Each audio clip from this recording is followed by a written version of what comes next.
If you want to attract more things into your life that are in alignment with your soul, if you want to let go of certain things that have been hindering you from your true nature and your potential, this video is going to really help you because I'm going to be going straight to the root of manifestation and attraction and magnetism and all of that, and living in alignment with your true nature, which is ultimately what the soul is longing for. The soul wants to live this harmonious life that's in alignment with the true self.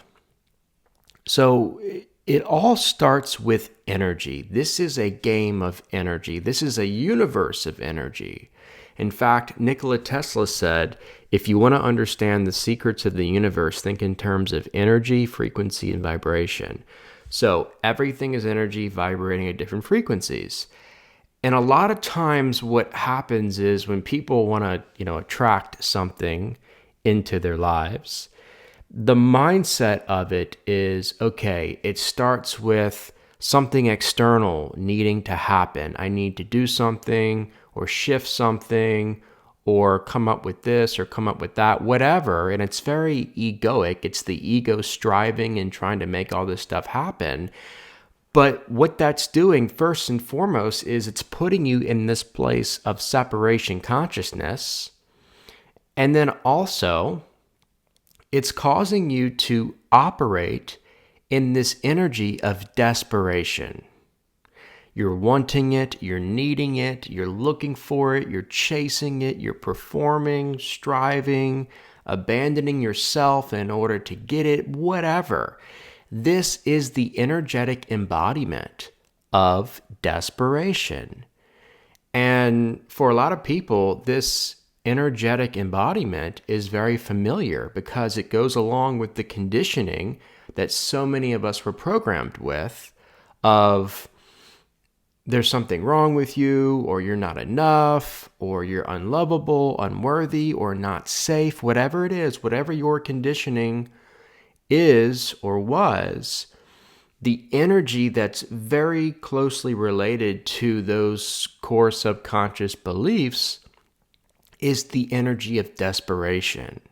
And so when you're in desperation and you're trying to make all these changes and you're living from separation consciousness, you are living in the illusion. You are living in the world of the dualistic mind. And so what happens is you're embodying lack and you're now repelling the very things that are in alignment with your soul. And you're even attracting things that are on the same frequency of desperation. So that's why so many people say things like, oh, why does this keep happening to me? Or I can't catch a break, or here we go again. That language is just fueling that energy of desperation that's running the show. And you can feel it in your body. And what happens is when you're in desperation, most of the time, you're overthinking. And when you're overthinking, you become stressed. And when you become stressed, that's when you start to notice it in the body, in the nervous system. You feel dysregulated. You feel exhausted. You feel out of alignment. And you can literally feel it in your body. But when you start to do the shadow work or the inner work, which is, I talk about this a lot because it's so important. This is, if you really want to get into the world, if you want to experience the world, you can't get into it. I take that back. You can't get into it because this world of abundance and peace and joy and love is what it is. It simply is. We just get so lost in the clouds of conditioning, and this energy of desperation blocks us from seeing what is.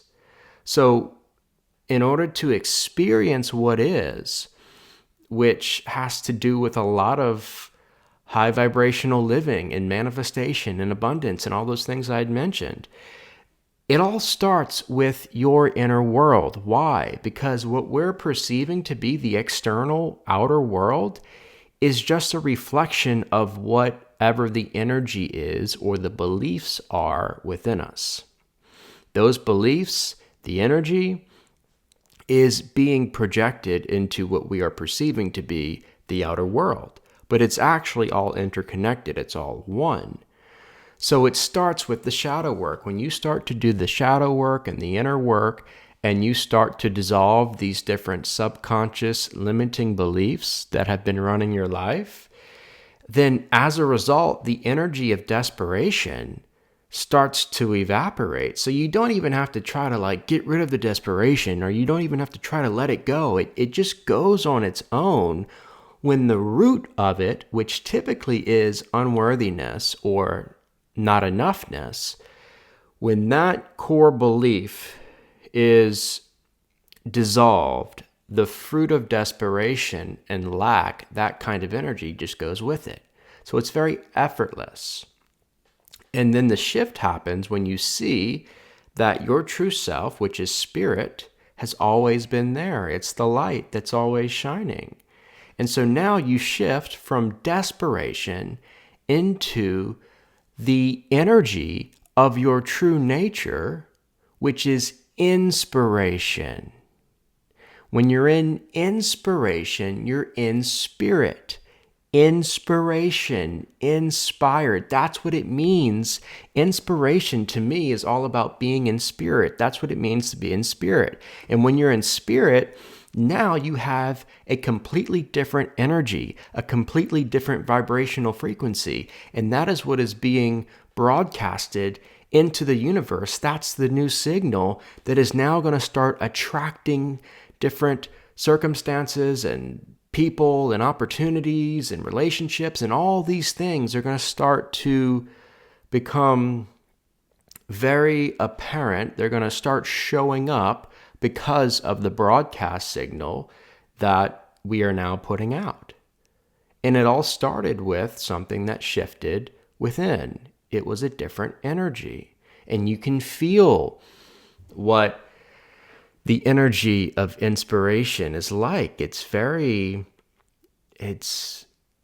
amazing energy. I'm trying to think of the best words to describe it. It's just excitement, and it's pure joy, and it's positivity, and it's peace, and it's this open mind. It's this expansiveness. It's this lightness.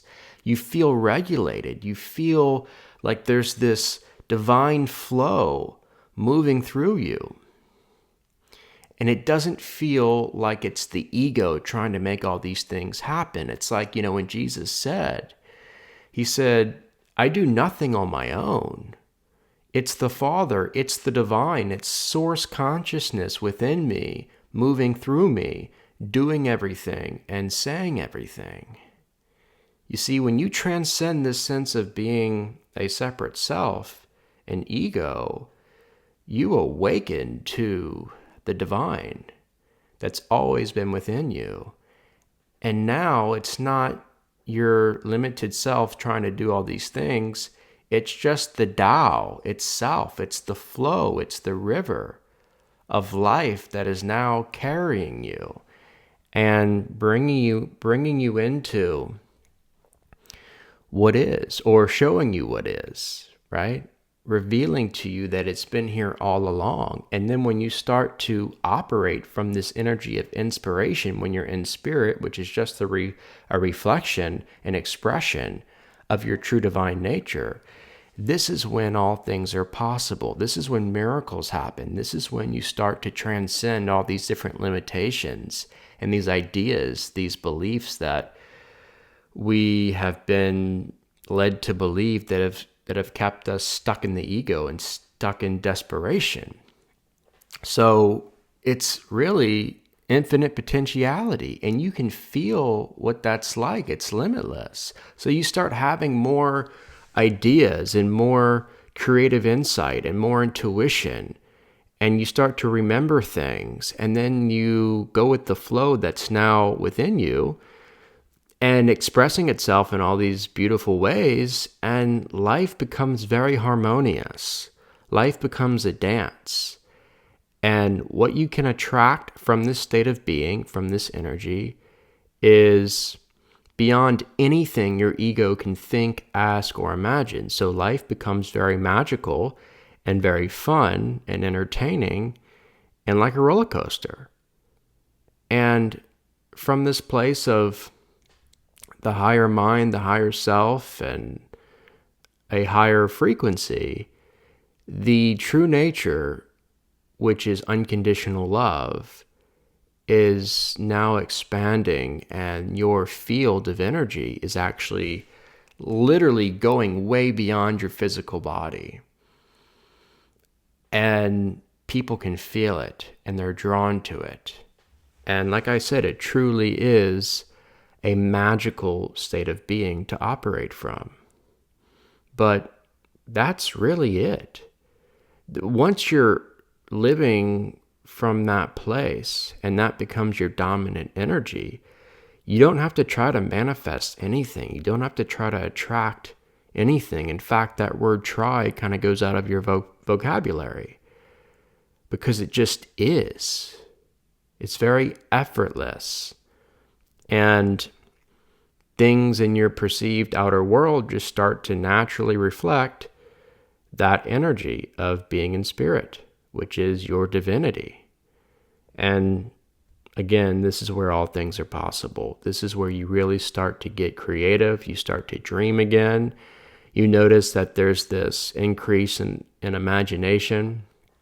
And, for many of us, when we were conditioned away from using our imagination, right? We were led into this very analytical thinking mind, and we kind of forgot how to use our imagination, or we didn't use it as much as we got older. But when you return to this energy of inspiration, when you remember who you are and you're living from true self, imagination comes back pretty quickly, because imagination is this innate quality of your true self, which enables that expansiveness to flow from you and to shine brighter.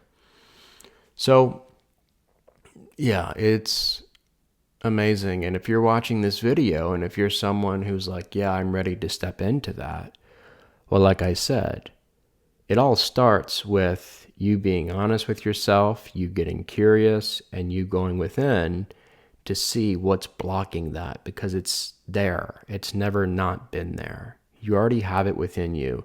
The entire kingdom of heaven, the entire kingdom of God is within you, your true self.